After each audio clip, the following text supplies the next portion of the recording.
গোপন ইবাদতে অভ্যস্ত হওয়ার অনেক উপায়ের মধ্যে আমরা কয়টা জানবো আজকে? 6টা। 1 নম্বর, আমি 6টা আগে বলি, একটু মুখস্থ করে নেই, পরে আমি প্রত্যেকটার ব্যাখ্যা দিচ্ছি। গোপন ইবাদতে অভ্যস্ত হওয়ার 1 নম্বর উপায় কলবের ইবাদতে মনোযোগী হওয়া।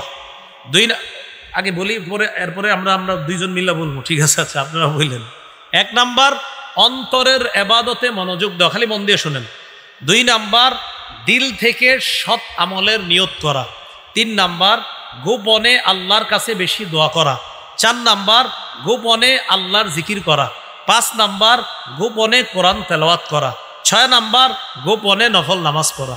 আমি আবার বলছি, মন দিয়ে শোনেন, এরপর 2 দল মিলে আমরা বলবো ইনশাল্লাহ। 1, অন্তরের ইবাদতে মনোযোগ দেওয়া। 2, অন্তর থেকে যে কোনো নেক আমলের নিয়ত বেশি করা। 3, আল্লাহর কাছে গোপনে বেশি দোয়া করা। 4, আল্লাহরে গোপনে বেশি বেশি স্মরণ করা, মানে জিকির করা। 5, কোরআন তেলাওয়াত প্রকাশ্যে তো করি আমরা, গোপনেও কিছু কিছু কোরআন তেলাওয়াত করার চেষ্টা করা। 6, নফল নামাজ গোপনে বেশি বেশি পড়া। বলেন তো, অনেকগুলা উপায়ের মধ্যে গোপন ইবাদতে অভ্যস্ত হওয়ার কয়টা উপায় জানবো আমরা? 1 নম্বর, অন্তরের ইবাদতে মনোযোগ দেওয়া। কিসের ইবাদত? এটা আবার কি জিনিস? অন্তরের ইবাদত। আল্লাহুম্মা সাল্লি আলা মুহাম্মাদি ওয়া আলা আলি মুহাম্মাদ কামা সাল্লাইতা আলা ইব্রাহিম ওয়া আলা আলি ইব্রাহিম ইন্নাকা হামিদুম মাজিদ। আল্লাহুম্মা বারিক আলা মুহাম্মাদি ওয়া আলা আলি মুহাম্মাদ কামা বারাকতা আলা ইব্রাহিম ওয়া আলা আলি ইব্রাহিম ইন্নাকা হামিদুম মাজিদ। আল্লাহুম্মা ইন্নী আউযু বিকা মিন শাররি লিসানি ওয়া শাররি সামঈ ওয়া শাররি বসরি ওয়া শাররি মানিয়্যি। বিটঘর হযরত আয়েশা সিদ্দিকা রাদিয়াল্লাহু তাআলা আনহা মহিলা মাদ্রাসার উদ্যোগে সকল কবরবাসীর রূহের মাগফিরাত কামনায় প্রথম বার্ষিক ওয়াজ দোয়ার মাহফিলের সম্মানিত সভাপতি হযরত মাওলানা হাফেজ মুসা সাহেব, বিভাগীয় প্রধান জামিয়া কোরআনিয়া আরবিয়া লালবাগ মাদ্রাসা ঢাকা, হযরত মাওলানা মুফতি হাবিবুর রহমান বেলালী, শিক্ষা সচিব জামিয়া ইসলামিয়া তাহাফুজে খতমে নবুয়ত ব্রাহ্মণবাড়িয়া। গুরুত্বপূর্ণ আলোচনা পেশ করবেন সুলতানুল ওয়াইজিন আল্লামা খালেদ সাইফুল্লাহ আইয়ুবী দামাত বরকাতুহুমুল আলিয়া হজরত। ইনশাল্লাহ সর্বশেষ বয়ান পেশ করবেন।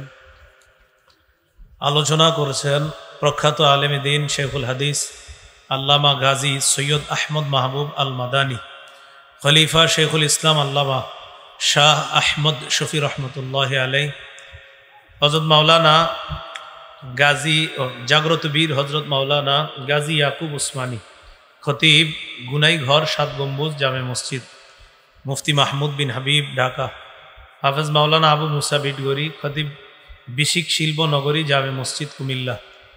আজকের প্রধান অতিথি জনাব মেহেদি জাফর দস্তগীর, চেয়ারম্যান 8 নং বিটগড় ইউনিয়ন পরিষদ। প্রধান মেহমান জনাব আব্দুল হাকিম বুলবুল সাহেব, বিশিষ্ট দানবীর শিক্ষানুরাগী বিটগড়। জনাব আশরাফুল ইসলাম হেলাল সাহেব, বিশিষ্ট দানবীর শিক্ষানুরাগী মোহাম্মদপুর ঢাকা। বিশেষ অতিথিবৃন্দ, আমন্ত্রিত হজরত উলামায়ে কেরাম। মাহফিল পরিচালনা করছেন হাফেজ মাওলানা ইসহাক সাহেব, নিবেদক হাফেজ আবদুল্লাহ আল মামুন বিটগড়ি, প্রতিষ্ঠাতা পরিচালক অত্র মাদ্রাসা। উপস্থিত হজরত উলামায়ে কেরাম, মুসলমান ভাইয়ারা, মাইকের আওয়াজ যদ্দূর যাচ্ছে বিভিন্ন স্থানে অবস্থানরত শ্রদ্ধা মা বোনেরা, আল্লাহ পাক রব্বুল আলামিনের দরবারে শুকরিয়া আদায় করছি। আল্লাহ আমাদেরকে এই মাহফিলে উপস্থিত হওয়ার তৌফিক দান করেছেন বলে আলহামদুলিল্লাহ। আমি আপনাদের সামনে পবিত্র কোরআনের একটি সূরা তেলাওয়াত করলাম। এই সূরাটি অনেকেই মুখস্থ পারেন, হয়তো কিছু মানুষ মুখস্থ পারে না এটা পুরাটা, বাকি সবাই এটারে চিনে, সূরাটা সবাই চিনে, পরিচিত, যে অত্তিন সূরা এটা সবাই জানে। তা আশাবাদী বেশিরভাগেরই মুখস্থ, আর হয়তো কিছু সংখ্যক যাদের মুখস্থ নাই। এই সূরাটার সাথে সবার পরিচিত হওয়ার কারণ হলো ইমাম সাহেবরা সাধারণত এই সূরা বেশিরভাগ নামাজে পড়ে, এশার নামাজে, মাগরিবের নামাজে। এই সূরার মধ্যে আল্লাহ পাক রব্বুল আলামিন 4টা কসম করছে। ব্যাস, প্রথম আলোচনা 4টা কসম। কসম করার পর আল্লাহ বললেন মানুষকে সর্বোত্তম অবয়বে সৃষ্টি করেছে, এটা দ্বিতীয় কথা। 3 নম্বর কথা হলো এই সূরার মধ্যে এই সুন্দর মানুষটাকে আমি আবার সবচেয়ে হীনগ্রস্ত যারা তাদের মধ্যে সবচেয়ে নিম্ন বানিয়ে দিয়েছি। 4 নম্বর কথা, তাদেরকে হীন বানাই না যারা ঈমান আনে, নেক কাজ করে। 5 নম্বর কথা, ঈমান আনে আর নেক কাজ যারা করে তাদের জন্য রয়েছে অফুরন্ত পুরস্কার। সর্বশেষ কথা এই সূরার, কোন জিনিস তোমাদেরকে আখেরাতের ব্যাপারে মিথ্যাবাদী করে তোলে? আল্লাহ কি বিচারকদের মধ্যে সবচেয়ে শ্রেষ্ঠ বিচারক নন? এই 6টি বিষয় সূরার মধ্যে আলোচনা। সূরার নাম সূরাতুত তিন।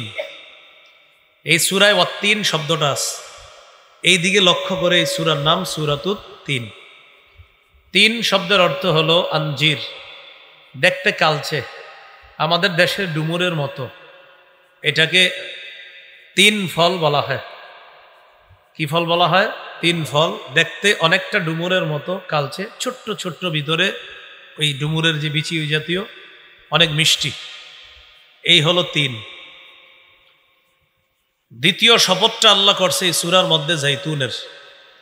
জাইতুন হলো, আমরা জাইতুন তেল বলি, ওই জাইতুন, যে জাইতুন থেকে তেল বের করা হয়, যেটা শরীরে ব্যবহারও করা যায়, খাওয়া যায়। ইংরেজরা এটার অনুবাদ করছে, ইংরেজি অনুবাদক, অলিভ অয়েল। কি অয়েল? Olive oil. এরপরে আল্লাহ পাক রব্বুল আলামিন 3 নম্বর শপথ করেছেন এই সূরার মধ্যে, তুরে সিনিন, সিনাই পর্বত। 4 নম্বর শপথ করেছেন নিরাপদ শহর মক্কা। এই 4টা শহর, এই 4টা শপথ আল্লাহ করেছেন। 4 শপথ দ্বারা 3 এলাকা উদ্দেশ্য। বলেন 4 শপথ দ্বারা কয় এলাকা উদ্দেশ্য? আমি প্রথমে বলছি, এরপরে মূল আলোচনায় ঢুকতেছি। ওয়াত-তিন ও জাইতুন, এই 2টার শপথ দ্বারা উদ্দেশ্য হলো ফিলিস্তিন এবং শাম। 3 এবং জাইতুন এই 2টা বেশি হয় ফিলিস্তিন এবং শামে। ফিলিস্তিন এবং শাম দ্বারা উদ্দেশ্য হলো ঈসা নবী, আর ঈসা নবী দ্বারা উদ্দেশ্য হলো ঈসা নবীর যে কিতাব আল্লাহ দিছে, ইনজিল। তাহলে ওয়াত-তিন ও জাইতুন, এটা দ্বারা উদ্দেশ্য ওই এলাকা যে এলাকায় 3 জাইতুন বেশি হয়। 3 জাইতুন বেশি হয় কোন এলাকায়? ফিলিস্তিন এবং শাম। কয় ফিলিস্তিন শামের কথা আল্লাহ কেন বলছে? কয় সেখানে একজন জলিলুল কদর নবী ঈসা আলাইহিস সালাতু ওয়াস সালাম, তার ব্যাপারে আল্লাহ আলোচনা করার জন্য এটা বলছে। আচ্ছা, ঈসা নবীর ব্যাপারে কেন ইঙ্গিত করবে আল্লাহ? আসলে ঈসা নবীর উপরে যে কিতাব নাজিল করেছেন আল্লাহ, ইনজিল, এই ইনজিল কিতাবটার দিকে ইঙ্গিত মূলত আল্লাহর উদ্দেশ্য। 2 নম্বর অতুরে সিনিন, সিনাই পর্বত। আবার বলছি, শপথ 4টা, এলাকা 3টা। 3 জাইতুন দ্বারা উদ্দেশ্য ফিলিস্তিন শাম, আর দ্বিতীয়টা হলো অতুরে সিনিন, এটার দ্বারা উদ্দেশ্য হলো সিনাই পর্বত। সিনাই পর্বত হলো আল্লাযী কাল্লামাল্লাহু ফীহি মূসা তাকলিমা, যেই পাহাড়ে মূসা নবী আল্লাহর সাথে কথা বলতেন, এটা হলো সিনাই পর্বত। সিনাই পর্বত দ্বারা উদ্দেশ্য মূসা নবী। মূসা নবী দ্বারা উদ্দেশ্য হলো মূসা নবীকে আল্লাহ যে কিতাব দিয়েছেন। মূসা নবীর কোন কিতাব দিছে আল্লাহ? তাওরাত। এই তাওরাত কিতাব উদ্দেশ্য। এরপরে আল্লাহ বলেছেন ওয়াহাযাল বালাদিল আমিন, এবং এই নিরাপদ শহরের শপথ। সিকিউর সিটি, নিরাপদ শহর মক্কা। মক্কা দ্বারা উদ্দেশ্য এই শহরে যে নবীর আল্লাহ পাঠাইছেন মুহাম্মদ সাল্লাল্লাহু আলাইহি সাল্লাম। মুহাম্মদ সাল্লাল্লাহু আলাইহি সাল্লাম দ্বারা উদ্দেশ্য হলো মুহাম্মদ সাল্লাল্লাহু আলাইহি সাল্লামকে যে কিতাব আল্লাহ দিয়েছেন। কি কিতাব বলেন? কোরআন। এখন আপনাদের সবার মনে প্রশ্ন, 3 কিতাব দিয়ে আল্লাহ কি বুঝাইতে চায়? একটু বুঝছেন নি? 3টা কিতাব। আর একটু তো বুঝছেন, ইনজিল, তাওরাত, কোরআন। ইনজিল, তাওরাত, কোরআন। আল্লাহ আমাদেরকে বুঝাইতে চায়, আমি 4টা শপথ করে 4 শপথের পরে যেই কথাটা আমি আল্লাহ তোমাদেরকে বলে দিলাম, এই কথাটা ইনজিলেও বলেছি, তাওরাতেও বলেছি, কোরআনেও জানিয়ে দিলাম। ওয়াত্তিন ও জৈতুন দ্বারা ফিলিস্তিন আর শাম, শাম দ্বারা ঈসা, ঈসা নবী দ্বারা ইনজিল। অর্থাৎ আমি শপথের পর যা আলোচনা করব সেটা ইনজিল কিতাবেও আছে। অতুরি সিনিন দ্বারা উদ্দেশ্য মুসা নবী, মুসা নবীরে যে তাওরাত দিয়েছি, আমি শপথ করার পর তোমাদেরকে যা বলবো এটা তাওরাতেও আছে।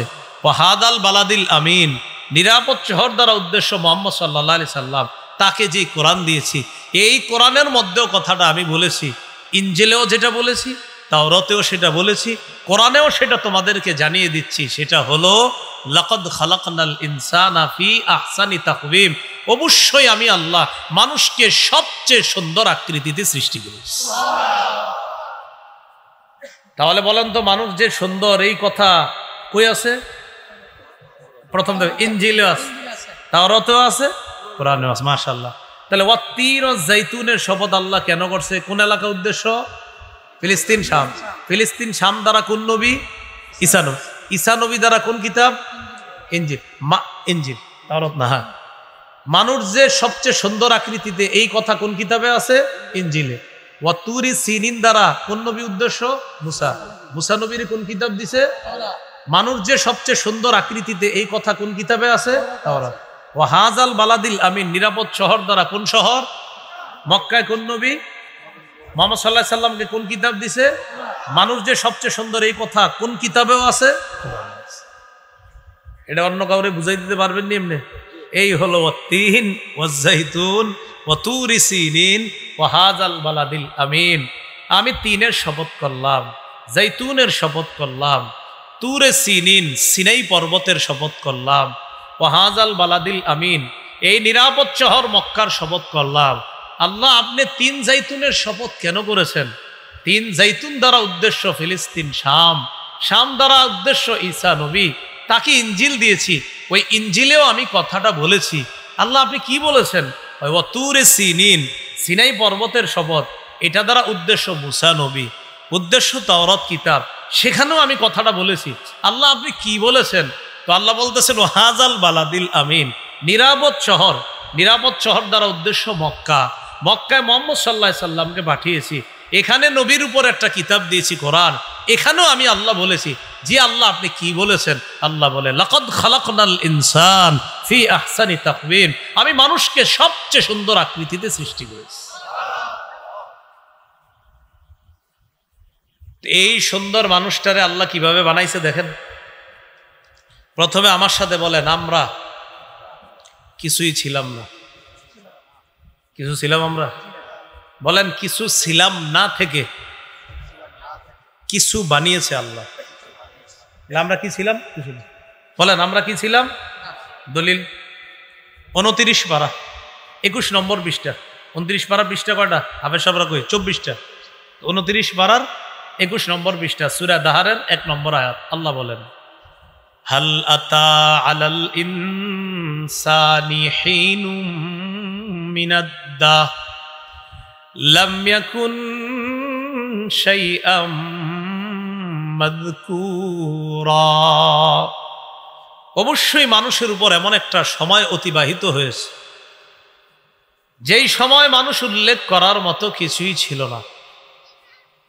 তাহলে মানুষকে আল্লাহ কিভাবে সৃষ্টি করলেন? এটা আবার আল্লাহ সুন্দরভাবে বলেছেন সূরা রুমের 54 নম্বর আয়াতে, 21 নম্বর পারা 9 নম্বর পৃষ্ঠা, সূরা রুমের 54 নম্বর আয়াতে আল্লাহ বলেন, আল্লাহুল্লাযী খালাকাকুম মিন দু'ফ সুম্মা জাআলা মিন বা'দি দু'ফিন কুওয়া সুম্মা জাআলা মিন বা'দি কুওয়াতিন দু'ফান ওয়া শাইবা ইয়াখলুকু মা ইয়াশা ওয়া হুয়াল আলিমুল কাদির।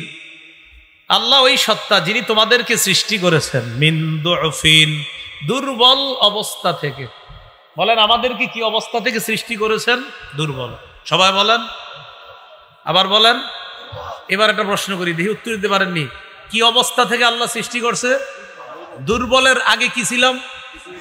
এই তো মাশাআল্লাহ, ওই প্রথমে কিছুই ছিলাম না। তা আল্লাহ আমাদেরকে বানাইছে দুর্বল অবস্থা থেকে। তো দুর্বলটা যে হইলাম মায়ের পেটে প্রথমে, এই দুর্বল অবস্থায় যে ছিলাম এর আগে কিছুই ছিলাম না। আচ্ছা, তো এবার কি বলে দেখেন, সুম্মা জাআলা মিন বাদি কুওয়াতিন দুফাও ওয়া শাইবা। আল্লাহ দুর্বল অবস্থা থেকে শক্তিশালী করলেন, শক্তিশালী থেকে এরপরে আবার দুর্বল করবেন, দুর্বল থেকে এক পর্যায়ে আল্লাহ বৃদ্ধ বানিয়ে দিবেন যদি আল্লাহ হায়াত দেয়। বৃদ্ধ বানানোর পর মরে যাবো, শেষ।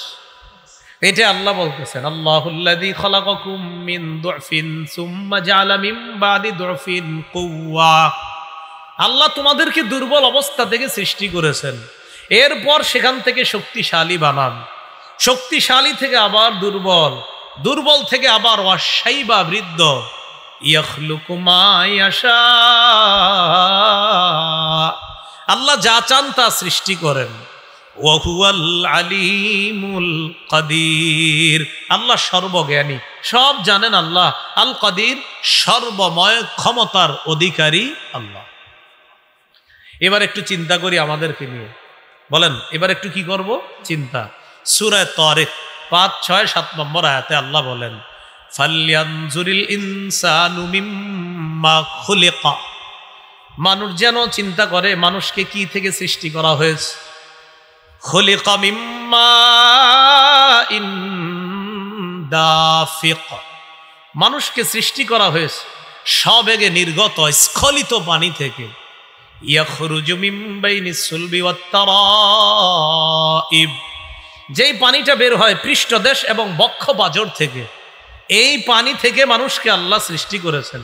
যেই পানিটা বের হয় পৃষ্ঠদেশ এবং বক্ষ পাঁজর থেকে, মুফাসসিরিনে কেরাম বলেন শুক্রবিন্দ দুইটাকে একসাথে করার পর ফেরেশতার মাধ্যমে ওটার মধ্যে মাটির প্রলেপ দিয়ে আল্লাহ ওটাকে এরপর আল্লাহ পাক রব্বুল আলামিন রক্ত থেকে বানায় মাংসপিণ্ড, মাংসপিণ্ডকে একটা ঘটন দেওয়ার পর সুন্দরভাবে যতদিন ইচ্ছা মায়ের রেহেমের মধ্যে সেই মাংস গোস্ত পিণ্ড আল্লাহ রাখে।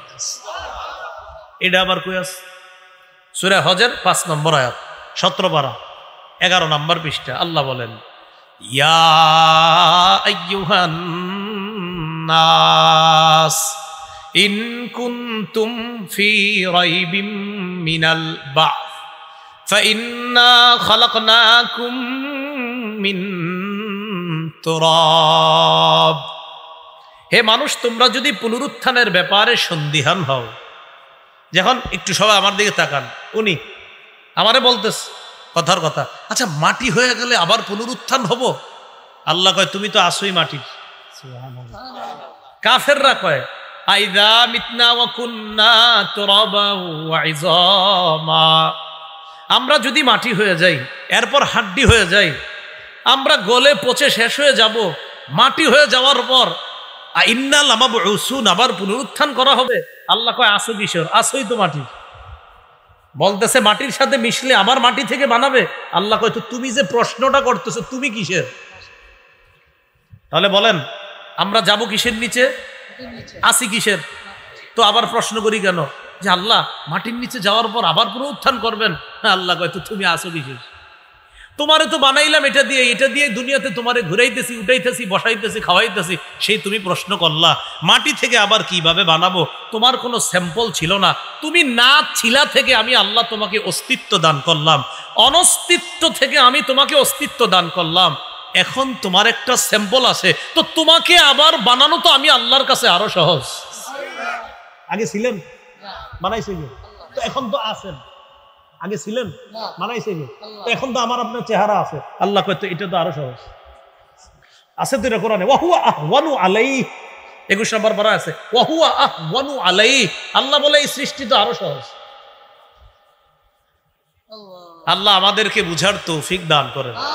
এবার দেখেন কি বলে, ইয়া আইয়ুহান নাস, হে মানুষ, ইন কুনতুম ফি রাইবিম মিনাল বাস, তোমরা যদি পুনরুত্থানের ব্যাপারে সন্দিহান হও, ফাইন্না খালাকনাকুম মিন তুরাব, আমি তোমাদেরকে সৃষ্টি করেছি মাটি থেকে, সুম্মা মিন নুতফা, শুক্রবিন্দু থেকে, সুম্মা মিন আলাকা, জমাট রক্ত থেকে, সুম্মা মিন মুদগা, এরপর মাংসপিণ্ড থেকে, মুখাল্লাকাতি ওয়া গায়রি মুখাল্লাকা, মাংসপিণ্ডটা এটা পূর্ণাকৃতি বিশিষ্ট হয়, আবার কখনো আকৃতি বিশিষ্ট হয় না। দেখবেন অনেক সময় আমরা বলি বাচ্চাটা নষ্ট হয়ে গেছে, এটা কখন? যখন পূর্ণ আকৃতি বিশিষ্ট হয় একটা, আরেকটা হলো পূর্ণ আকৃতি বিশিষ্ট হয় না। তো দেখবেন পূর্ণ আকৃতি বিশিষ্ট মাংসপিণ্ডটা হবে কিনা এই চাওয়াটা কার? আবার এটা পূর্ণ আকৃতি বিশিষ্ট না হয়ে বাচ্চাটা আগেই নষ্ট হয়ে যেতে পারে, এটা হবে না, এই চাওয়াটাও কার? আল্লাহ। লিনুবাইয়িনা লাকুম, আল্লাহ বলেন তোমাদেরকে বয়ান করার জন্য, বর্ণনা করার জন্য আমি আল্লাহ এটা করি। ওয়া নুকিররু ফিল আরহামি মা নাশাউ ইলা আজালিম মুসাম্মা,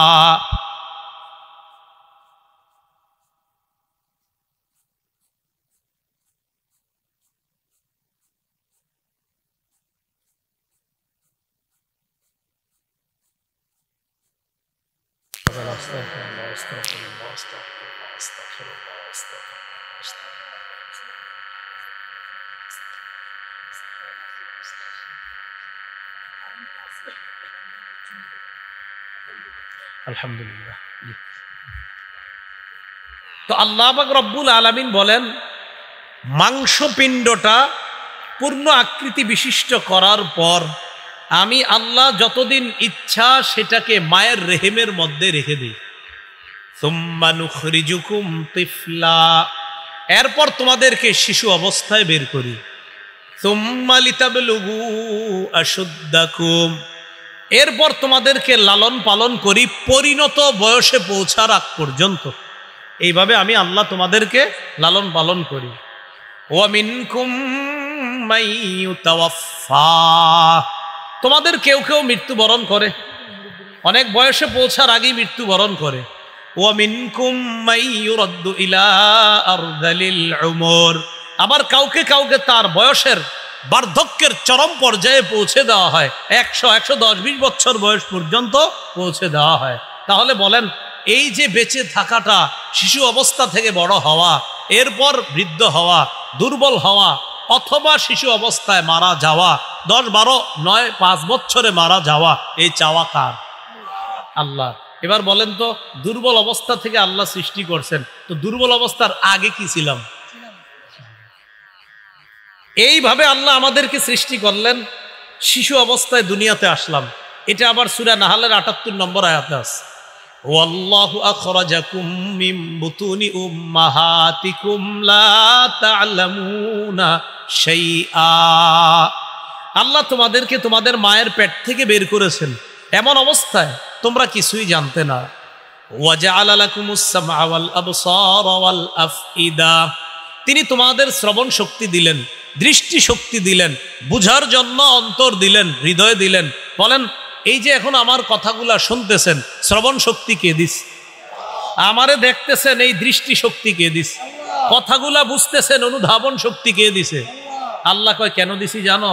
লাআল্লাকুম তাশকুরুন, যাতে আমি আল্লাহর শুকরিয়া আদায় করতে পারো। বলেন আলহামদুলিল্লাহ। তাহলে আল্লাহ আমাদেরকে মায়ের পেট থেকে আনলেন শিশু অবস্থায়, দৃষ্টি শক্তি, শ্রবণ শক্তি, অনুধাবন শক্তি দিলেন। এবার আল্লাহ বলেন কিভাবে তোমাদেরকে সুন্দরভাবে বানাইলাম দেখো।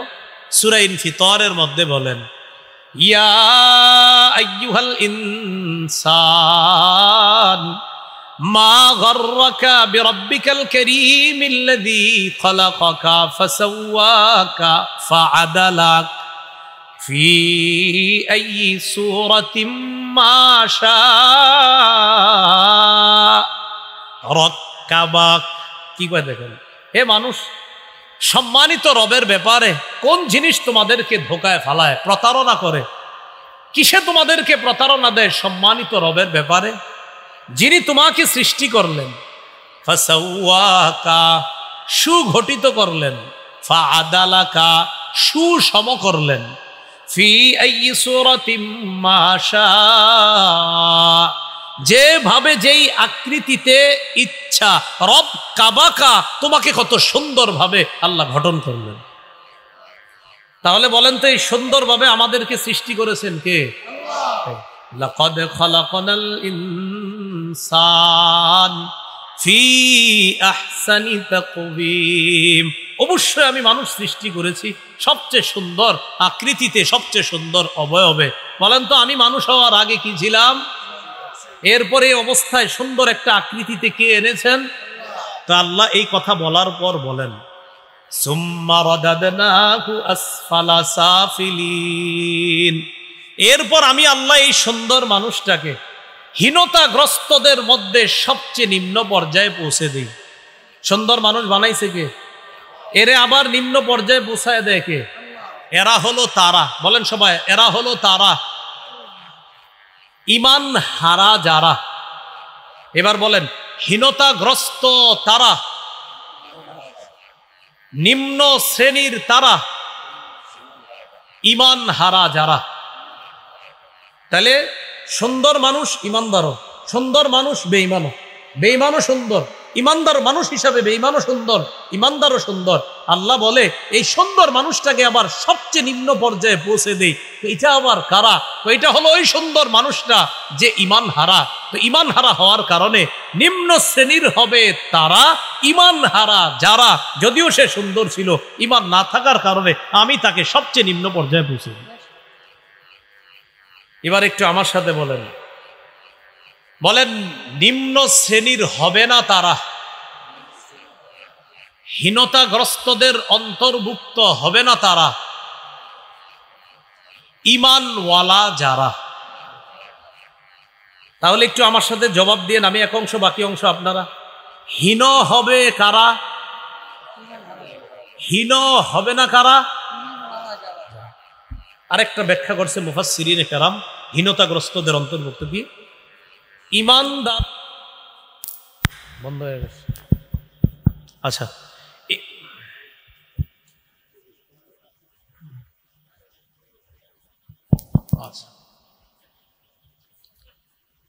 মুফাসসিরিনে কেরাম আরেকটা ব্যাখ্যা করেছেন, ঈমানদার ব্যক্তিও সুন্দর, বেঈমানও সুন্দর। খুব মন দিয়ে বুঝেন। বলেন তো, যৌবনের রূপ সৌন্দর্য ঈমানদার পায় কিনা? বেঈমান পায় কিনা? এক পর্যায়ে ঈমানদারও বৃদ্ধ হয়, বেঈমানও বৃদ্ধ হয়। ঈমানদার বৃদ্ধ হয়, বেঈমানও বৃদ্ধ হয়। বেঈমান বৃদ্ধ হওয়ার পর এই যৌবনের রূপ লাবণ্য আর পাবে না। তাই আল্লাহ বলছে, সুম্মা রাদাদনাহু আসফালা সাফিলিন। সুন্দর মানুষটা যৌবনে ছিল সুন্দর, এই সৌন্দর্যতা সে হারিয়ে ফেলবে যখন সে বুড়া হবে। বুড়া হওয়ার পর, মৃত্যুর পর কিয়ামতের ময়দানে সে তার রূপ লাবণ্য আর ফিরে পাবে না, কারণ তার ঈমান নাই। তাই আমি আল্লাহ তাকে বানাবো হীনগ্রস্তদের অন্তর্ভুক্ত। ঈমানওয়ালা যে ব্যক্তি, রূপ লাবণ্য যৌবনে ছিল তার, বুড়া হওয়ার পরে হয়তো যৌবনের রূপ লাবণ্যটা তার নাই, কিন্তু মরণের পর আল্লাহ তাকে চিরস্থায়ী রূপ যৌবন দান করবেন, তার সৌন্দর্য আবার আল্লাহ ফিরাই দেবেন। এ লাকাদ খালাকনাল ইনসান ফি আহসানি তাকওয়িম, এই লাকাদ খালাকনাল ইনসান ফি আহসান, ইমানদাররা দুনিয়াতেও এটা থাকবে, মরণের পরেও সে আহসান থাকবে, সবচেয়ে সুন্দর থাকবে। বেঈমান দুনিয়াতে কিছুকাল সুন্দর থাকবে, শেষ বয়সে তার অসৌন্দর্য চলে আসবে। ঈমান হারা হয়ে দুনিয়াতে যাওয়ার কারণে তার রূপ লাবণ্য আর ফিরে পাবে না। তাই আল্লাহ বলছে সে হবে হীন, আর ঈমানদার তার রূপ লাবণ্য চিরস্থায়ীভাবে আবার ফিরে পাবে, তাই সে হবে শ্রেষ্ঠ। পরের আয়াতে আল্লাহ এটা বলেও দিয়েছে, ইল্লাল্লাযীনা আমানু ওয়া আমিলুস সলিহাত, হীন হবে না তারা, নিম্ন শ্রেণীর হবে না তারা, যারা ঈমান আনে এবং নেক কাজ করে। এক নাম্বার ঈমান, দুই নাম্বার নেক কাজ। ঈমান কি জিনিস?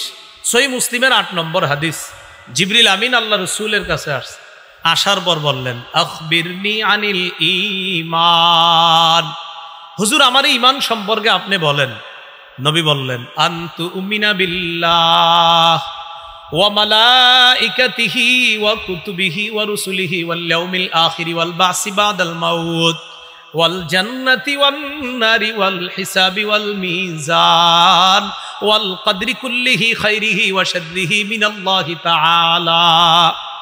ঈমান হলো তুমি আল্লাহকে বিশ্বাস করা, ফেরেশতাদেরকে বিশ্বাস করা, আল্লাহর আসমানি কিতাবগুলা বিশ্বাস করা, নবী রাসূলদেরকে বিশ্বাস করা, আখিরাত দিবসকে বিশ্বাস করা, মরণের পর পুনরুত্থানকে বিশ্বাস করা, জান্নাত বিশ্বাস করা, জাহান্নাম বিশ্বাস করা, হিসাব বিশ্বাস করা, মিজানের বাস্তব পাল্লা হবে, ওজনের বাস্তবিক পাল্লা। বাংলাটা মনে রাখেন, বাস্তবিক পাল্লা। কি বলছি? হ্যাঁ হবে, ওজনের আসলেই পাল্লা হবে। অনেকে আবার যারা শুধু কোরআন মানে বা অনেক ব্যাখ্যাকারকরা ব্যাখ্যা দেয়, পাল্লাটা এটা রূপো করতে না, পাল্লা রূপো করতে না, আসলেই পাল্লা হবে। কি হবে বলেন? হ্যাঁ, এইখানে কিন্তু ঈমান নিয়ে ঝামেলায় পড়ে যাবেন। কেউ যদি আপনাদেরকে বুঝায় যে পাল্লাটা আসলে এমন তেমন ওমন, না, পাল্লা আসলেই পাল্লা। এই মিজান বিশ্বাস করতে হবে। তো মিজানের বিশ্বাস করা, ওয়াল কদরি খাইরিহি ওয়া শাররিহি মিনাল্লাহি তাআলা, ভালো মন্দ আল্লাহর পক্ষ থেকে সব, এটা বিশ্বাস করতে হবে। এবার আমার সাথে একটা আকীদা বিশুদ্ধ করে নিই আমরা। আমাদের জীবনে বলেন, যা ঘটেছে তা ঘটার ছিল, যা ঘটে নাই তা ঘটার ছিল না, এই কথা বিশ্বাস না করা পর্যন্ত ঈমানের প্রকৃত স্বাদ আস্বাদন করতে পারবো না। আবার বলেন, আমাদের জীবনে যা ঘটেছে এটা ঘটার ছিল, যা ঘটে নাই এটা ঘটার ছিল না, এই বিশ্বাস না করা পর্যন্ত ঈমানের প্রকৃত স্বাদ আস্বাদন করতে পারবো না। আবু দাউদ শরীফের বর্ণনা 4700 নম্বর হাদিস। উবাদা ইবনে সামিত রাদিয়াল্লাহু তাআলা তার ছেলেকে বলেন, ইয়া বুনাইয়া ইন্নাকা লান তাজিদা তা'মা হাকীকাতিল ঈমান হাত্তা তা'লামা আন্না মা আসাবাকা লাম ইয়াকুন লিইখতিআকা ওয়া মা আখতাআকা লাম ইয়াকুন লিউসিবাকা।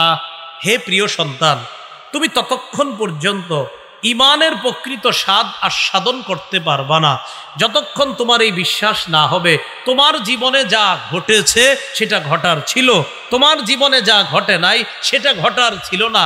এই বিশ্বাস না হওয়া পর্যন্ত তুমি ঈমানের প্রকৃত স্বাদ আস্বাদন করতে পারবা না। এ ভাই, বুঝছেন ঈমান কারে কয়? এটাই, ইল্লাল্লাযীনা আমানু, যারা ঈমান আনে। এরপর কি? ওয়া আমিলুস সলিহাত, যারা নেক কাজ করে। বলেন, কি কাজ করে? কিছু নেকির কাজ প্রকাশ্যে করে, কিছু নেকির কাজ গোপন।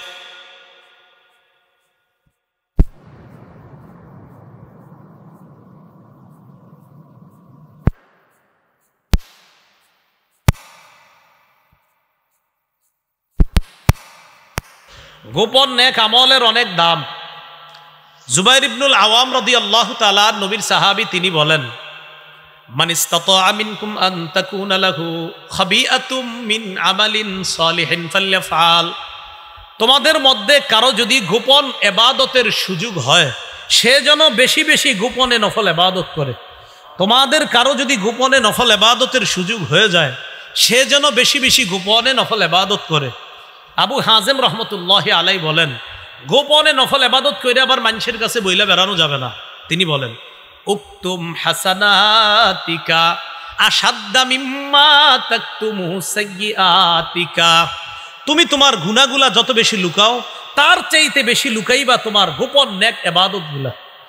তুমি তোমার গুনাহগুলা যত বেশি লুকাও, তোমার গোপন নেক ইবাদতগুলা বেশি বেশি লুকাইবা।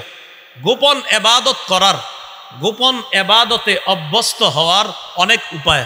আপনাদের সামনে নির্বাচিত 6টা উপায় বলবো। বলেন, গোপন ইবাদতে অভ্যস্ত হওয়ার অনেক উপায়ের মধ্যে আমরা কয়টা জানবো আজকে? 6টা। 1 নম্বর, আমি 6টা আগে বলি, একটু মুখস্থ করে নেই, পরে আমি প্রত্যেকটার ব্যাখ্যা দিচ্ছি। গোপন ইবাদতে অভ্যস্ত হওয়ার 1 নম্বর উপায়, কলবের ইবাদতে মনোযোগী হওয়া। 2 আগে বলি, পরে এরপরে আমরা দুইজন মিলে বলবো, ঠিক আছে? আচ্ছা, আপনারা বললেন। 1 নম্বর, অন্তরের ইবাদতে মনোযোগ দাও, খালি মন দিয়ে শোনেন। 2 নম্বর, দিল থেকে সৎ আমলের নিয়ত করা। 3 নম্বর, গোপনে আল্লাহর কাছে বেশি দোয়া করা। 4 নাম্বার গোপনে আল্লাহর জিকির করা।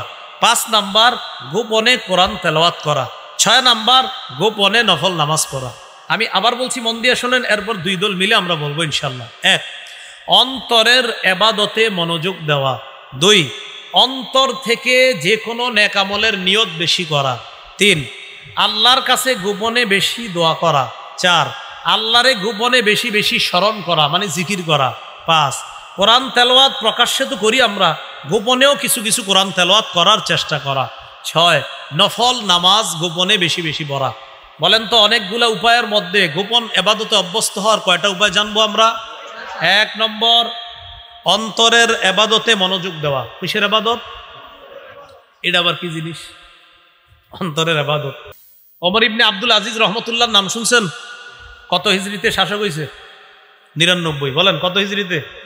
99 হিজরিতে তিনি শাসক হলেন। 101 হিজরিতে তিনি মারা গেলেন। 2 বছর 5 মাস তিনি শাসন ক্ষমতায় ছিলেন। সারা দুনিয়ারে দেখায় দিছে ন্যায়পরায়ণ শাসক কাকে বলে, ইনসাফ কিভাবে প্রতিষ্ঠিত করতে হয়। উনি শাসক হওয়ার আগে বছরে 40,000 স্বর্ণ মুদ্রা কামাই করতেন। শাসক হওয়ার পরে মাত্র 400 দিনার রাইখা সব তিনি রাষ্ট্রীয় কোষাগারে দান করে দিচ্ছেন। ওমর ইবনে আব্দুল আজিজ রহমতুল্লাহ আলাইহি।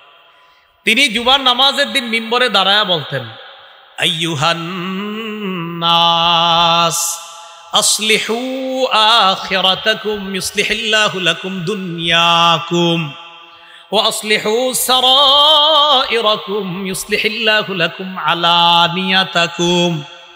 হে মানুষ, তোমরা আখিরাতের ব্যাপারে তোমাদের আখিরাতের কাজগুলাকে তোমরা সংশোধন করো, আখিরাতকে পরিশুদ্ধ করো, তোমাদের দুনিয়াটা আল্লাহ পরিশুদ্ধ করে দিবেন। এরপরে বলেন, ওয়া আসলিহু সারাইরাকুম, অন্তরের বিষয়গুলা পরিশুদ্ধ করো, ইউসলিহিল্লাহু লাকুম আলানিয়াতাকুম, তোমাদের বাহ্যিক আল্লাহ পরিপাটি করে দিবেন। অন্তরের বিষয়গুলা একটু মনোযোগ দিবা, যে অন্তরে রোগ বিমারি কত কিছু আছে, বাহ্যিকটা আল্লাহ সুন্দর করে দিবেন। এ হলো অন্তরের ইবাদতে মনোযোগ দেওয়ার নাম। ইমাম শাফি রহমতুল্লাহ আলাইহি বলেন, দুনিয়াতে 3টা আমল করা সবচেয়ে কঠিন। বলতে হবে, বলেন। ইমাম শাফি বলেন, দুনিয়াতে কয় আমল সবচেয়ে কঠিন? ইমাম শাফি বলেন, দুনিয়াতে কয় আমল সবচেয়ে কঠিন? কোন ইমাম বলছে? কয় আমল সবচেয়ে কঠিন? হ্যাঁ, এবার শুনেন মন দিয়ে। আশাদ্দুল আমালি সালাসা, আল জুদু মিন কিল্লাহ ওয়াল ওয়ারউ ফি খালওয়া ওয়া কালিমাতু হাক্কিন ইনদা মাইয়ুর যা। ইমাম শাফি রহমতুল্লাহ আলাইহি বলেন, দুনিয়াতে 3টা আমল করা সবচেয়ে কঠিন। 1 নাম্বার, আল জুদু মিন কিল্লাহ, টাকা পয়সা পকেটে কম থাকলে দান করা খুব কঠিন। পকেটে টাকা পয়সা কম, দান করা খুব কঠিন। 2 নাম্বার, ওয়াল ওয়ারউ ফি খালওয়া, নির্জনে আল্লাহকে ভয় করা খুব কঠিন। এখানে যারা আছেন একটু বরবর সুবহানাল্লাহ বলতেছেন, আলহামদুলিল্লাহ বলতেছেন, হয়তো জজবাতি বয়ানে বলবেন নবীর পরে নবী নাই, সংসদে আইন চাই, অথবা বলবেন নারায়ে তাকবীর আল্লাহু আকবার। মানে এইখানে আমরা এমন এমন কাজ করতেছি যে কাজে বোঝা যাচ্ছে আমরা এখানে গুনাহ করি না, কিন্তু দরজাটা বন্ধ করার পর আপনার মা বাবা কেউ নাই ঘরের ভিতরে, আপনি একা, ডান পাশে মোবাইলটা আছে, বাম পাশে ল্যাপটপ আছে। ইবলিস কয় একটু নাটক দেখলে কিচ্ছু হয় না। ওই মুহূর্তে কয়জন আল্লাহরে ভয় করে? ইমাম শাফি কয় তখন আল্লাহরে ভয় করা খুব কঠিন। ওয়াল ওয়ারউ ফি খালওয়া, নির্জনে আল্লাহরে ভয় করা খুব কঠিন। এই জায়গায় কিন্তু দেখেন কেউ গুনাহ করতেছে না। এখানে আপনি ওলামায়ে কেরাম যা বলবে দেখবেন সবাই বলবে ইনশাআল্লাহ হুজুর রাজি আছি, এটা করব এটা করব, কিন্তু দেখেন দরজার আড়ালে কয়জন আল্লাহরে ভয় করতে পারতেছে। এটা ওয়াল ওয়ারউ ফি খালওয়া। তো ইমাম শাফি বলেন, নির্জনে আল্লাহরে ভয় করা এটা দুনিয়াতে খুব কঠিন কাজ। 3, ওয়া কালিমাতু হাক্কিন ইনদা মাইয়ুর যা, যার কাছে কিছু আশা করা হয় তার সামনে হক কথা বলা খুব কঠিন। যার কাছে কিছু আশা করা হয় তার সামনে হক কথা বলা খুব কঠিন। বসে অপরাধ যদি 100টাও করে, বস তো বসে কয় কি তোমরা কি আমার কোনো অন্যায় দেখছো? বসে বলে আর কি, না বস আপনার কোনো অন্যায় নেই। হ্যাঁ, কিন্তু 100টা করে ডেলি। এই যে বসের এটা কেন বলে? আমার যেন প্রমোশন হয়, আমার দিকে আলাদা একটু নজর দেয়। কালিমাতু হাক্কিন ইনদা মাইয়ুর যা, যার কাছে একটু কামনা করা হয় তার সামনে হক কথা বলা কঠিন। সুদের টাকা পকেটে নিয়ে আসছে হাদিয়া দেওয়ার জন্য, হাদিয়া দিতে আসার পর বলতেছে যে আমার যে সুদি কারবার, এটা কি কোনো সুদের মধ্যে পড়ে? আমার ব্যবসাটা কি সুদের অন্তর্ভুক্ত? চিন্তা করে যদি বলি সুদ, তাহলে তো টাকা পয়সা আসবে না, আর যদি একটু ঘুরে পেছায় বলি তো টাকা পয়সা আসবে। ইমাম সাহাবী কয়, হ্যাঁ, কামনা যার কাছে করো তার সামনে দেখি কতটা বড় হক কথা বলতে। বলেন দুনিয়াতে কয় কাজ কঠিন? টাকা পয়সা কম থাকলে দান সৎকা করা কঠিন, নির্জনে আল্লাহকে ভয় করা, কারো কাছে কিছু আশা করলে তার সামনে হক কথা বলা। আল্লাহ আমাদেরকে এই তিনটা আমল করার তৌফিক দান করে, আমরা যেন করতে পারি। তো আমার উদ্দেশ্য এটা, মাঝখানেটা ওয়াল ওয়ারউ ফি খালওয়া, নির্জনে আল্লাহকে ভয় করা। এটা হলো অন্তরের ইবাদতে মনোযোগ দেওয়া। কারণ অন্তরে যখন তাকওয়া থাকবে তখন আপনি আল্লাহরে ভয় করা সহজ হয়ে যাবে। এইগুলো 1 নাম্বার উপায়। 2 নাম্বার উপায়, সৎ আমলের নিয়ত করা, কলব থেকে বেশি বেশি নিয়ত করা। তো বলেন নিয়তের বিষয়টা কি মৌখিক না অন্তরের সাথে সম্পর্ক? সহিহ মুসলিমের বর্ণনা 1909 নম্বর হাদিস, قال رسول الله صلى الله عليه وسلم من سأل الله الشهادة بصدق بلغه الله منازل الشهداء وإن مات على فراشه। রাসূলুল্লাহ সাল্লাল্লাহু আলাইহি সাল্লাম বলেন, কেউ যদি অন্তর থেকে শহীদ হওয়ার নিয়ত করে, কেউ যদি দিল থেকে শাহাদাত কামনা করে, আল্লাহ তাকে শহীদদের মর্যাদায় পৌঁছায়া দেয়, যদিও সে তার ঘরের বিছানায় মারা যায়। মন থেকে নিয়ত করছেন শহীদ হইবেন, কিন্তু মরছেন ঘরে, আল্লাহ শহীদদের মর্যাদায় আপনারে পৌঁছায় দিবেন। শাহাদাতের নিয়ত আসেনি? আসলে বুঝে শুনে আর তুলছেননি?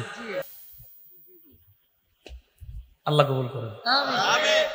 যেই ব্যক্তি দিল থেকে শহীদ হওয়া কামনা করে, সে যদি তার ঘরের বিছানায়ও মারা যায়, হুজুর হয়েছে, আল্লাহ তাকে শহীদদের মর্যাদায় পৌঁছায় দেয়।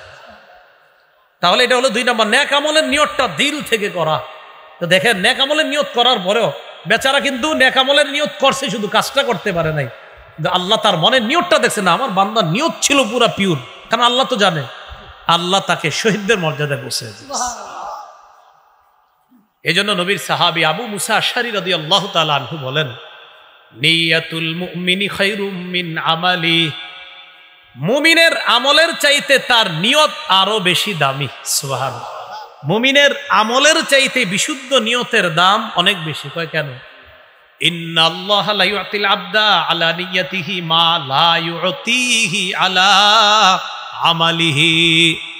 বান্দার আমলের কারণে আল্লাহ যেই সওয়াব দান করেন, বিশুদ্ধ নিয়তের কারণে এর চাইতে বেশি সওয়াব আল্লাহ দান করেন। কেন? ওয়াযালিকা ইন্নান নিয়াতা লা রিয়া ফিহা ওয়াল আমালা ইউখালিতুহুর রিয়া। কেন এটা? কয় নিয়ত বিশুদ্ধ হলে এটার মধ্যে রিয়া থাকে না, লোক দেখানোর উদ্দেশ্য থাকে না, কিন্তু আমলের মধ্যে লোক দেখানোর নিয়তটা মাঝে মাঝে চলে আসে। আল্লাহু আকবার, নামাজ পড়তেছে, সেজদায় গেছে, আমি কি সুন্দর সেজদা দিতেছি, আইসা পড়তে পারে আমার সাথে ইন্নালিল্লাহ, আমি এটা কি নিয়ত করলাম। মানে রিয়া মাঝে মাঝে অন্তরে আইসা পড়তে পারে, কিন্তু নিয়ত যখন মানুষের বিশুদ্ধ হয় না, পরিশুদ্ধ নিয়তের সাথে আমি ইবাদত করতেছি। তো রাসূল সাল্লাল্লাহু আলাইহি সাল্লামের সাহাবী বলেন যে নিয়তে কখনো লৌকিকতা থাকে না, আমলের মধ্যে কিছু সময়ের জন্য লৌকিকতা আইসা যায়, পরে আবার যদিও আমরা সরায় দেই, কিন্তু নিয়তের মধ্যে কোনো লৌকিকতা নাই। কারণ বান্দা নিয়ত করে শুধু আল্লাহরে খুশি করার জন্য, তাই আমলের চেয়ে ক্ষেত্র বিশেষ নিয়তের বেশি সওয়াব আল্লাহ দিয়ে।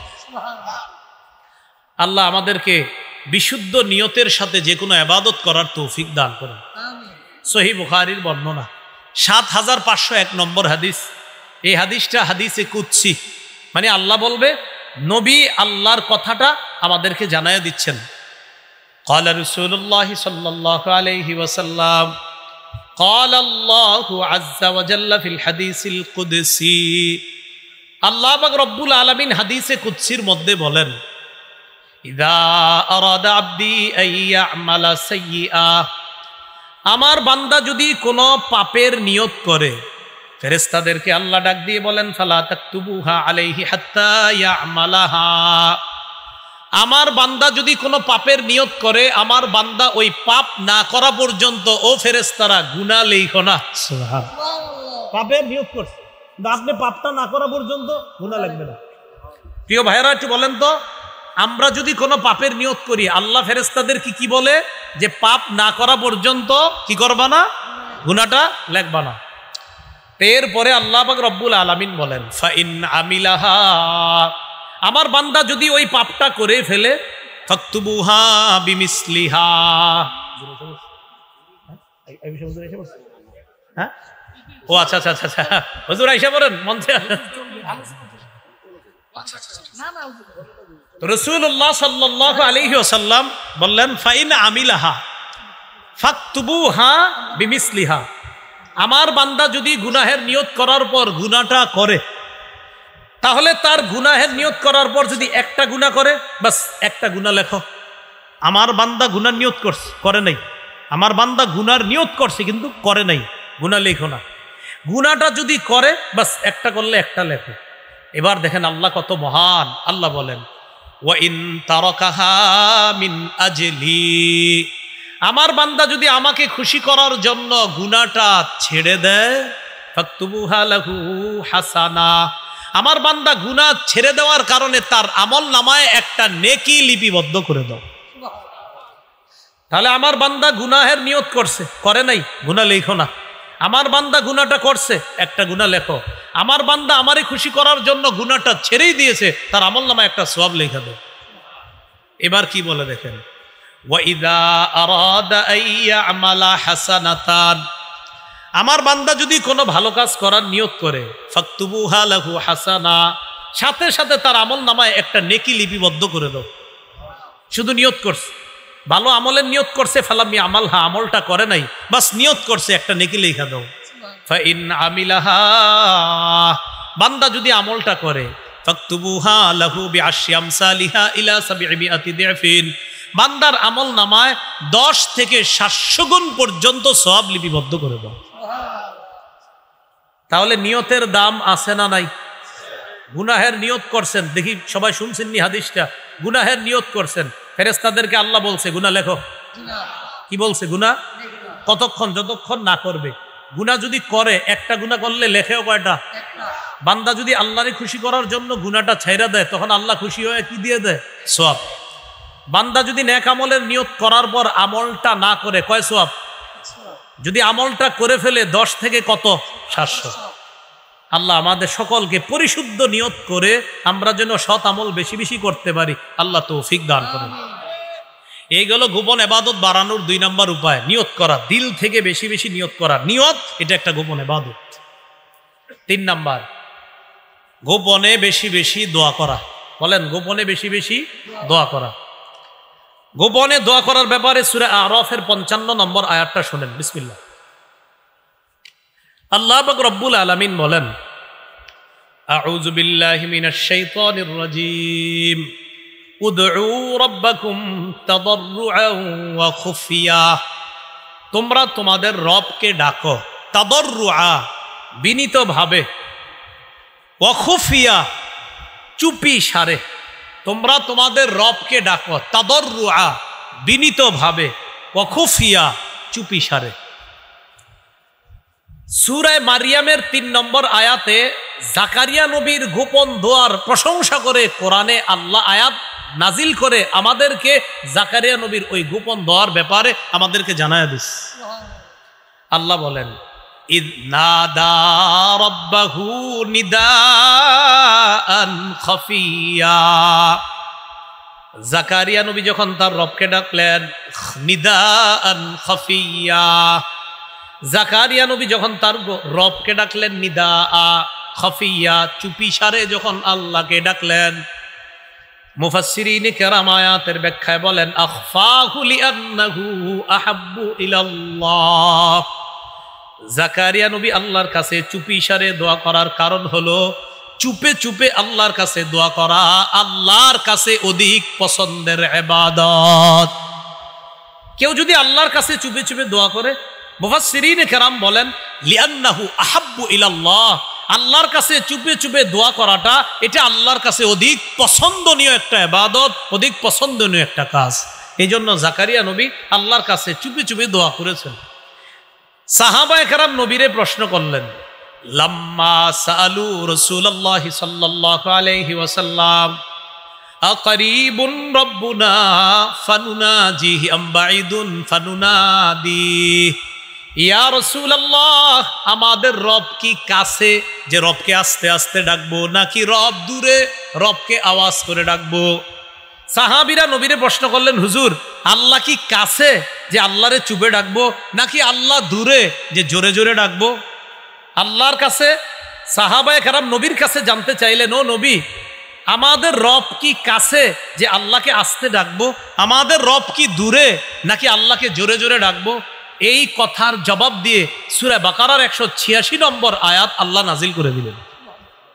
আল্লাহ বলেন, ওয়াইদা সাআলাকা ইবাদি আন্নী ফাইন্নী করিব, আপনাকে যখন আমার বান্দারা আমার ব্যাপারে জিজ্ঞাসা করে আপনি তখন বলবেন ফাইন্নী করিব, আমি কাছে, আমি নিকটে।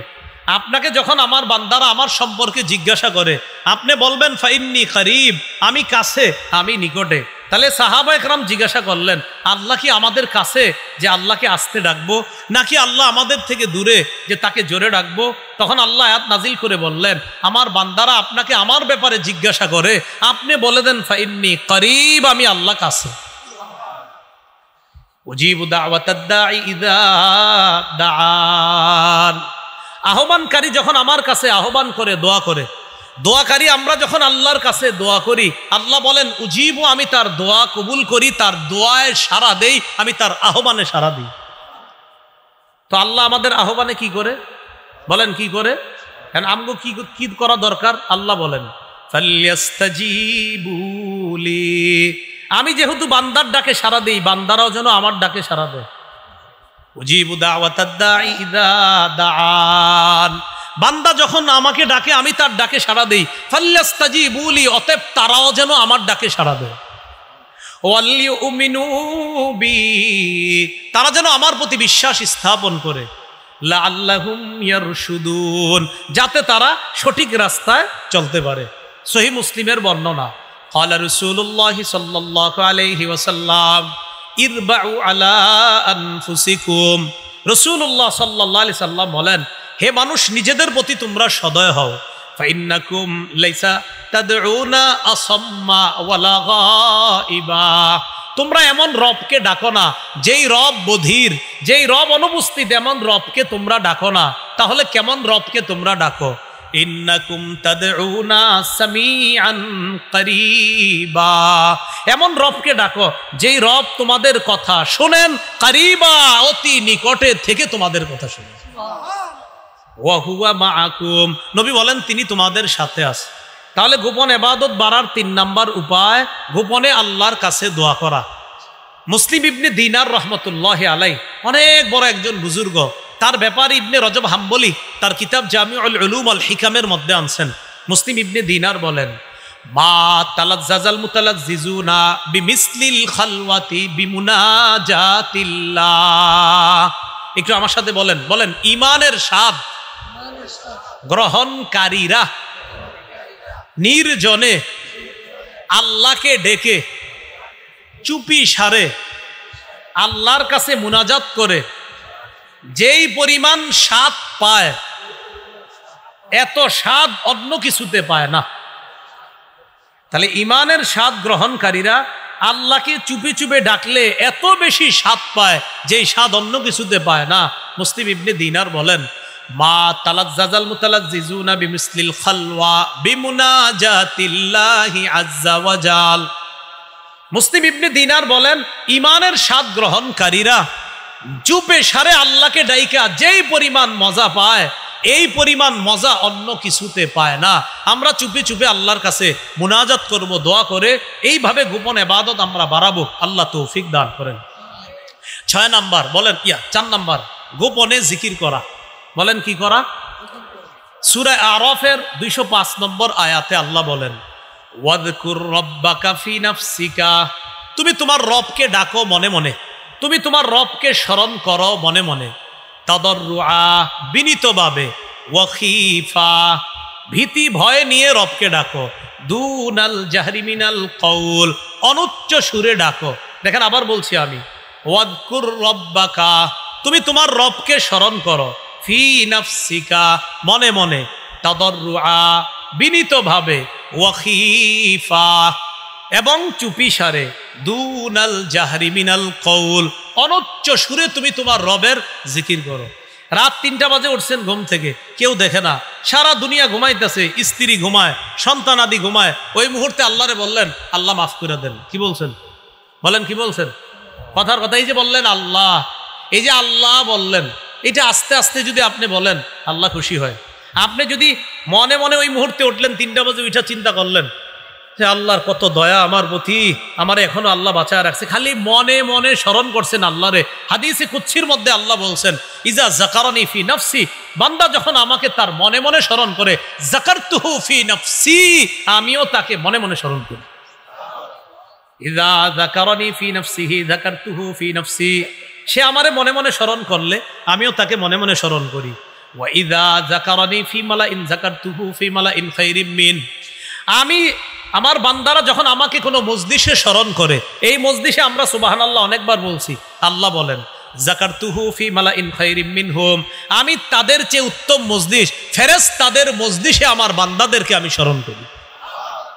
তো আল্লাহ বলছেন ওয়াদকুর রাব্বাকা ফি নাফসিকা, তুমি তোমার রবকে স্মরণ করো মনে মনে, তাদাররুআ বিনীতভাবে, ওয়া খীফা চুপিসারে, দুনাল জাহরি মিনাল কওল অনুচ্চ সুরে, বিল গুদুবি ওয়াল আসাল সকাল সন্ধ্যায়, ওয়ালা তাকুম মিনাল গাফিলিন, গাফেলদের অন্তর্ভুক্ত হয়েও না। যারা আল্লাহকে স্মরণ করে না তারা গাফেল, গাফেলদের অন্তর্ভুক্ত তুমি হয়েও না। প্রিয় ভাইয়েরা, রাস্তা দিয়ে যখন হাঁটেন মনে মনে আল্লাহরে স্মরণ কইরেন, অটোতে যখন বৈশা রইছেন মানুষ গল্প করে, আপনি মনে মনে আল্লাহরে স্মরণ কইরেন। এই আল্লাহরে এইভাবে স্মরণ করাটা, এটা আল্লাহ আমাদেরকে বলছেন। গোপন ইবাদত বাড়ানোর 4 নাম্বার উপায় বেশি বেশি আল্লাহর জিকির করা। আল্লাহ আমাদেরকে বেশি পরিমাণে আমরা যেন আল্লাহর জিকির করতে পারি, আল্লাহ তৌফিক দান করেন। মুফাসসিরিনে কেরাম বলেন, জিকির করার জন্য সবচাইতে সুন্দর নিয়ম হলো চুপিসারে আল্লাহর কাছে আল্লাহকে বেশি বেশি স্মরণ করা। তো এটা মুফাসসিরিনে কেরাম এইভাবে বলছেন যে জিকির হবে এমন, আইয়াকুনা যিকরু লা ইয়াকুনু লাহু নিদাআন ওয়ালা জাহরান বালিগান, খুব বেশি উঁচু আওয়াজ হওয়া দরকার নাই, বরং হালকা আওয়াজ, ফিস ফিস আওয়াজ হবে, পাশের মানুষ শুনতেছে যে ফিস ফিস আওয়াজ করে কি করে, জিকির করে সুবহানাল্লাহ সুবহানাল্লাহ সুবহানাল্লাহ সুবহানাল্লাহ সুবহানাল্লাহ সুবহানাল্লাহ, এই জিকির করাই যাবে। ওয়াদকুর রাব্বাকা ফি নাফসিক মনে মনে, তাদাররুআ বিনীতভাবে, ওয়া খীফা চুপিসারে ভয় ভীতি নিয়ে আল্লাহর জিকির করো। আল্লাহ আমাদেরকে ভয় ভীতি সহকারে চুপিসারে আমরা যেন গোপনেও আল্লাহর জিকির বেশি করতে পারি, আল্লাহ তৌফিক দান করেন। 5 নাম্বার, চুপে চুপে একটু কোরআন পড়েন। হেফজখানার ছাত্ররা তো প্রকাশ্যে পড়ে, ওস্তাদরা প্রকাশ্যে শোনে, আপনারাও মসজিদে প্রকাশ্যে পড়েন, মাঝে মাঝে মাঝে মাঝে বাসায় একা একাও পড়েন যেন কেউ না দেখে। তিরমিজি শরীফের বর্ণনা 1333 নম্বর হাদিস, قال رسول الله صلى الله عليه وسلم الجاهر بالقرآن كالجاهر بالصدقة والمسدل بالقرآن كالمسدل بالصدقة, প্রকাশ্যে কোরআন পড়া প্রকাশ্যে সদকা করার মতো, গোপনে কোরআন পড়া গোপনে সদকা করার মতো। সুবহানাল্লাহ। তাহলে প্রকাশ্যে কোরআন প্রকাশ্যে সদকা, গোপনে কোরআন পড়া গোপনে সদকা করার মতো। 6 নাম্বার নফল নামাজ, সর্বশেষ নফল নামাজ একটু গোপনে একটু পড়বো আমরা, বলেন ইনশাআল্লাহ। এটা তাদের জন্য যারা ঘরে নামাজ পড়ার অভ্যাস আছে, তাদের জন্য না যারা জুমার নামাজ পড়েই বাসায় চলে যায় কিন্তু পড়ে না নামাজ। আবার যুক্তি দেয়, হুজুরি জিগায় জুমার নামাজের পরে যে বাসায় যান নামাজ পড়ছেননি, বাসায় গিয়ে পড়া না বলে উত্তম সুন্নত, আমনে পড়ছেননি, বাসায় সুন্নত পড়া উত্তম, আমনে পড়ছেননি। হুজুর আমি পড়ি নাই ঠিক, কিন্তু উত্তম তো ঘরে পড়া, ঘরে পড়া উত্তম, আপনি বাসায় চলে গেলেন কিন্তু পড়লেন না। ভাই তাহলে আপনি মসজিদই পড়েন। যেই ব্যক্তি বাসায় নামাজ পড়ে না আপনি মসজিদই পড়েন। নফল নামাজ তার জন্য ঘরে পড়া, যে ঘরে নফল নামাজ পড়ার অভ্যাস আছে। তো 6 নাম্বার নফল পড়া। রাসূলুল্লাহ সাল্লাল্লাহু আলাইহি সাল্লাম বলেন, সালাতুর রাজুলি তাতাওয়ুআন, সালাতুর রাজুলি তাতাওয়ুআন তা'দিলু সালাতাহু আলা আয়ুনিন নাস 25। আবার শুনেন, সালাতুর রাজুলি তাতাওয়ুআন হাইসু লা ইয়ারাহুন নাস তা'দিলু সালাতাহু আলা আয়ুনিন নাস 25, সোজা হিসাব বুঝেন হাদিসের অনুবাদ, মানুষের চোখের সামনে নফল নামাজ 25 বার পড়া আর ঘরে একবার পড়া সমান। অনুবাদটা কি একদম সহজ হয়েছে না? একদম সহজ। মানুষের চোখের সামনে 25 বার নফল পড়া, ঘরে একবার পড়া সমান। আল্লাহ আমাদেরকে নফল নামাজ পড়ার তৌফিক দান করেন। তিরমিজি শরীফের 3579 নম্বর হাদিসের বর্ণনা, নবী বলেন আকরাবু মা ইয়াকুনুল আবদু আকরাবু মা ইয়াকুনুর রাব্বু মিনাল আবদি ফি জাওফিল লাইলিল আখির। তাহাজ্জুদ নামাজের সময় বান্দা আল্লাহর সবচাইতে নিকটবর্তী হয়ে যায়। এই জন্য তাহাজ্জুদ নামক যে নফল ইবাদতটা, এটা আমরা করব ইনশাআল্লাহ। সবাই বলেন ইনশাআল্লাহ। এতক্ষণ ওয়াজ থেকে কিছু শিখছেন? হ্যাঁ, কিছু শিখা গেছে? বলেন তো নিম্ন, হুজুর আলেম ওলামারা কইেন না, নিম্ন শ্রেণী সুন্দর মানুষের মধ্যে হীনতাগ্রস্তদের অন্তর্ভুক্ত হবে কারা? হীনতাগ্রস্তদের অন্তর্ভুক্ত হবে না কারা? ওয়ালা যারা ইল্লাল্লাযীনা আমানু ওয়া আমিলুস সালিহাত ফালাহুম আজরুন গায়রু মামনুন, তাদের জন্য অফুরন্ত পুরস্কার। ফামা ইউকাজ্জিবুকা বা'দু বিদ্দিন, কিসে তোমাকে আখিরাত দিবসের ব্যাপারে মিথ্যাবাদী করে তুলছে? আলাইসাল্লাহু বিআহকামিল হাকিমিন, আল্লাহ কি বিচারকদের মধ্যে সর্বশ্রেষ্ঠ বিচারক নন? এবার সর্বশেষ কথা, সহিহ বুখারী 767 নম্বর হাদিস। বারা রাদিয়াল্লাহু তাআলা আনহু বলেন, রাসূল সাল্লাল্লাহু আলাইহি ওয়াসাল্লাম এক সফরে ছিলেন। সফরের মধ্যে আমি দেখলাম ফাকানা ইয়াকরাউ ফিল ইশাই ফি ইহদা রাকাতাইন বিত্তিনি ওয়াজ জাইতুন, নবী সফরে এশার নামাজ পড়ছে, এশার 2 রাকাতের 1 রাকাতে ওয়াত্তিন ওয়াজ জাইতুন সূরাটা পড়ছে। সুবহানাল্লাহ। সহিহ বুখারী 769 নম্বর হাদিসের মধ্যে আসছে, এই সাহাবী বারা তিনি বলেন, তার থেকে আদি ইবনে সাবিত রাদিয়াল্লাহু তাআলা তিনি বলেন, রাসূলুল্লাহ সাল্লাল্লাহু আলাইহি সাল্লামকে আমি দেখলাম ইয়াকরাউ ফিল ইশাই ওয়াত্তিন ওয়াজ জাইতুন, নবী এশার নামাজে ওয়াত্তিন ওয়াজ জাইতুন সূরা পড়তে আমি শুনেছি, মা সামিআতু আহাদান আহসানা সাওতাম মিনহু আল্লাহু আকবার ওয়ালা কিরাআতান আও কিরাআতান, নবীর চাইতে সুন্দর কণ্ঠ আর সুন্দর পড়া আমি জীবনেও কারো শুনিনি। এখান থেকে কি বোঝা যায়? আল্লাহর পরে মানুষের মধ্যে সবচাইতে শ্রেষ্ঠ সুন্দর কণ্ঠের অধিকারী আমাদের নবী, আমাদের নবী। সুবহানাল্লাহ। আল্লাহ আমাদের সকলকে সূরা 3 থেকে যে কথাগুলা জানলাম, এই আমলগুলা আমরা যেন করতে পারি, ঈমানওয়ালা হতে পারি, আর ইবাদত করতে পারি। ইবাদত 2 ধরনের, প্রকাশ্য ইবাদত, গোপন ইবাদত। গোপন ইবাদত বাড়াবো কয় পদ্ধতিতে? 6 পদ্ধতিতে। আল্লাহ আমাদের সকলকে যে কথাগুলা শুনলাম বললাম আমল করার তৌফিক দান করেন। স্টেজের মানুষগুলা ছাড়া সামনে যারা আছেন এভাবে হাত তোলেন, 2 হাত সবাই। স্টেজের না, শুধু সামনে 2 হাত তুইলা রাখেন। হাত তুইলা জবাব দিবেন ওয়াত্তিন ওয়াজ জাইতুন দ্বারা কোন এলাকা উদ্দেশ্য? হাত তুইলা। ওয়াতুরি সিনিন কোন নবী? ওয়াহাজাল বালাদিল আমিন কোন শহর? কোন নবী? কোন কিতাব? ঈসা নবীর কোন কিতাব? হাত তুইলা রাখেন, নামায় না। কিছু শিখছেন বলে মনে হয়েছে? আচ্ছা, যেহেতু শিখছেনই তো আমি উঠে যাওয়ার পরে একজন উঠবেন না, যেহেতু শিখছেন আমার কাছ থেকে কিছু, আপনার আমাকে হাত তুলে রাখেন। তো যেহেতু কিছু শিখছেন এই জন্য আপনারা কেউ উঠবেন না আল্লাহর রাস্তায়। যেন মহব্বতের দাবি আছে যে আল্লাহ এরা কিছু শিখছে, আমার দাবি হলো কেউ উঠবেন না ইনশাল্লাহ। আমাদের হযরত আয়েশা পড়ছে, হুজুর মনে আয়েশা পড়ছে, আমাদের আল্লামা খালেদ সাইফুল্লাহ আইয়ুব সাহেব হুজুর আয়েশা পড়ছেন। হুজুর ইনশাল্লাহ যথাসময় আসবেন। এর আগে আপনাদের এলাকার কৃতি সন্তান হযরত মাওলানা গাজী ইয়াকুব উসমানী হাফিজাহুল্লাহ হযরত আলোচনা করবেন ইনশাল্লাহ। হযরতের আলোচনা চলতে চলতে ইনশাল্লাহ হযরত চলে আসবে।